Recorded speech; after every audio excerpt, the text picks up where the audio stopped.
ओम शांति। अव्यक्त मुरलियों की श्रृंखला में आज हम प्यारे बाप दादा के 1/11/1971 के मधुर महावाक्य सुन रहे हैं। हेडिंग है मुरली का सर्व शक्तियों के संपत्तिवान बनो। बाबा ने कहा, विदेशी बाप दादा को बच्चों के समान देह का आधार लेकर जैसा देश वैसा वेश धारण करना पड़ता है।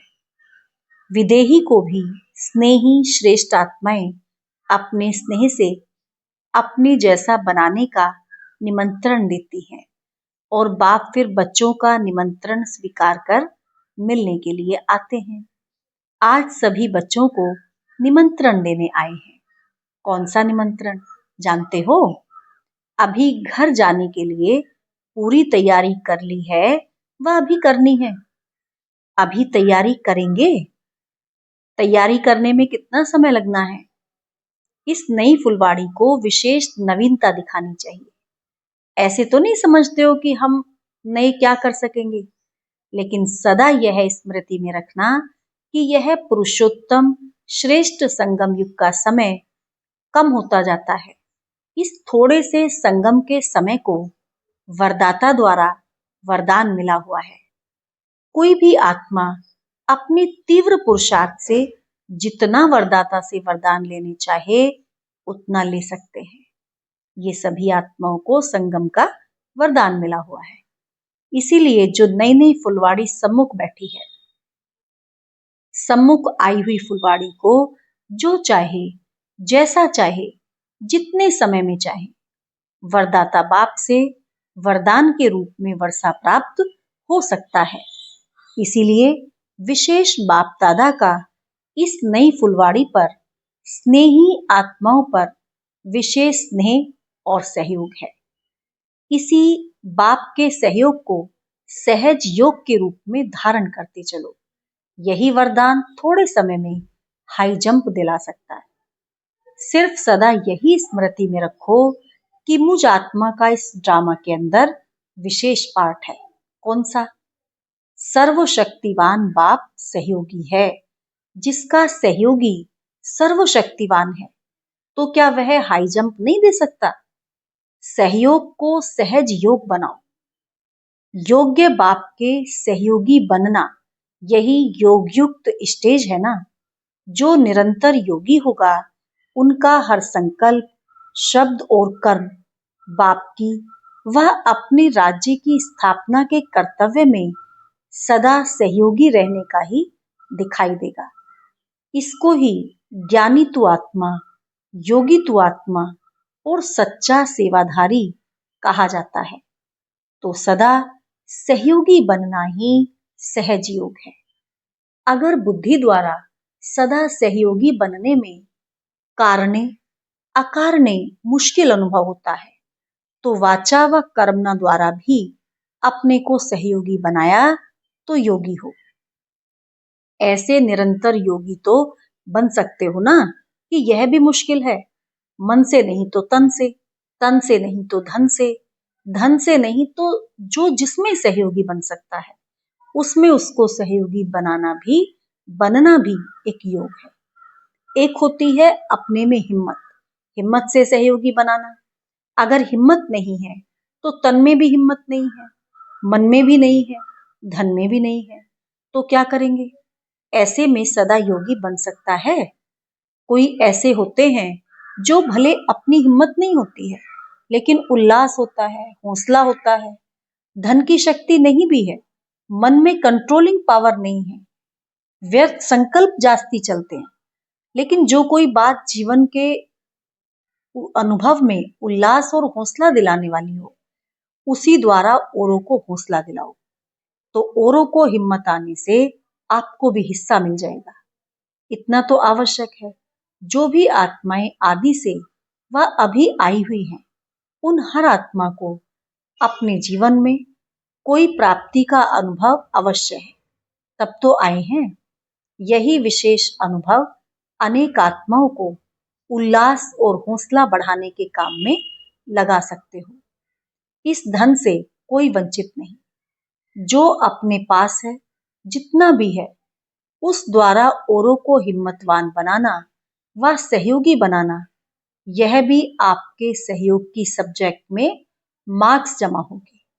अब बताओ, योग सहज है व मुश्किल? निरंतर योगी बनना मुश्किल है। जो बाप के बन चुके हैं, इसमें तो परसेंटेज नहीं है ना, इसमें तो फुल पास हो ना। जब है ही बाप के, तो एक बाप और दूसरा क्या रहा? बाप और आप, बस। तीसरा तो कोई नहीं। बाप में वर्षा तो है ही, तीसरा कुछ है क्या सिवाय बाप और अपने आप, अर्थात आत्मा, शरीर नहीं।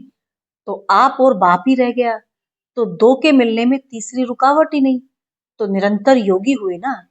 तीसरा है ही नहीं तो आया फिर कहां से? फिर यह तो कभी नहीं कहेंगे कि आ जाता है। आता है तो क्या करें? अब यह भाषा खत्म। सदैव यही सोचो कि हम हैं ही सदा बाप के सहयोगी, अर्थात सहज योगी। वियोग क्या होता है, इसका जैसे मालूम ही नहीं। जैसे भविष्य में माया होती भी है, यह मालूम नहीं होगा, वैसे ही अब की स्टेज रही। यह बचपन की बातें बीत चुकी, अब तो गेट के सामने आ गए। जो जैसे अब बाप के बच्चे हैं, जो जैसे बाप के बच्चे हैं, उसमें कोई परसेंटेज नहीं होती है। ऐसे ही निरंतर सहज योगी व योगी बनने की स्टेज में भी अब परसेंटेज खत्म होनी चाहिए, नेचुरल और नेचर हो जानी चाहिए। जैसे कोई की विशेष नेचर होती है, उस नेचर के वश न चाहते भी चलते रहते हैं। कहते हैं ना, मेरी नेचर है, चाहती नहीं हूं लेकिन नेचर है। वैसे निरंतर सहज योगी, वैसे ही निरंतर सहज योगी अथवा सहयोगी की नेचर बन जाए, नेचुरल हो जाए।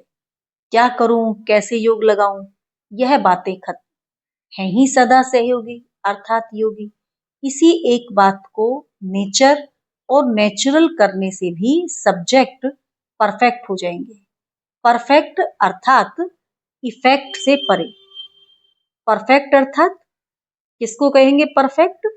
जो इफेक्ट से परे हो, डिफेक्ट से भी परे हो जाएंगे। तो आज से सभी निरंतर योगी बने हो, वह अभी बनेंगे। क्या कहेंगे कि आज से सभी निरंतर योगी बने हो या अभी बनेंगे?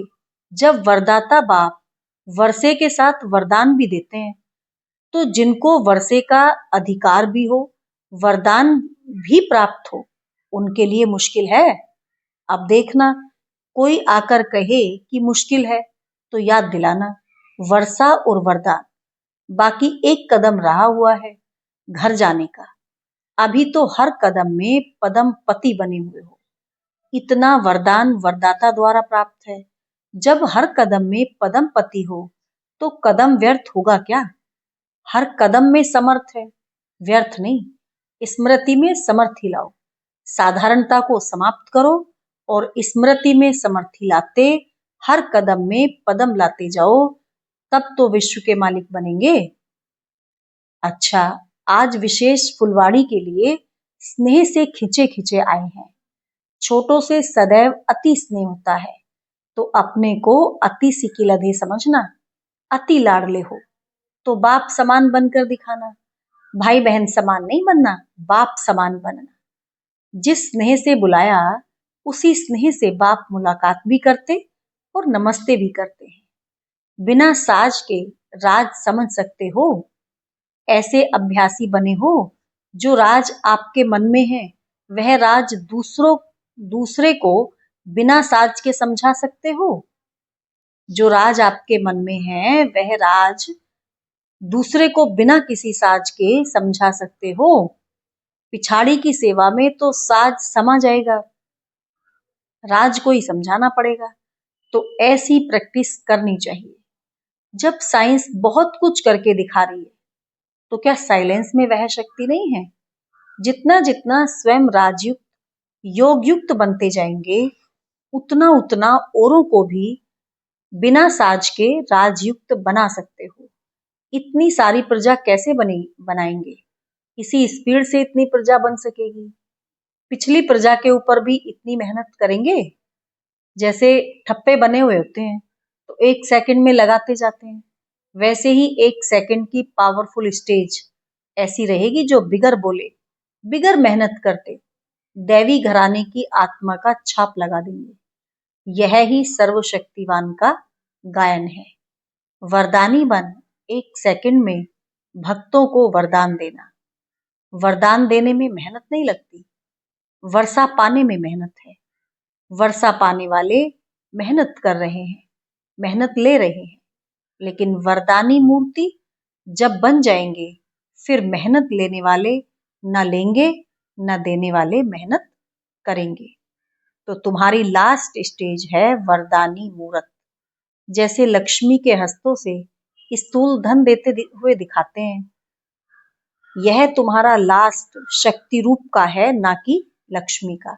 शक्ति रूप से सर्वशक्तिवान का वरदान देते हुए का यह चित्र है। जिसको स्थूल धन के रूप में दिखाते हो, जो तुम्हारा चित्र है, शक्ति रूप से सर्वशक्तिवान का वरदान लेते हुए का यह चित्र है, जिसको स्थूल धन के रूप में दिखाते हो। तो ऐसा अपना स्वरूप सदा वरदानी अपने आप को साक्षात्कार होता है। ऐसे अपना स्वरूप सदा वरदानी अपने आप को साक्षात्कार होता है। इससे तो समय का अंदाजा लगा सकते हो। फिर वरदानी मूर्त शक्तियों के आगे सभी आएंगे। इसके लिए एक तरफ वरदान का बीज पड़ेगा तो अपने में सर्वशक्ति जमा करनी है। ऐसे वरदानी मूर्त बनते और बनाते जाओ, आवाज से परे जाना है।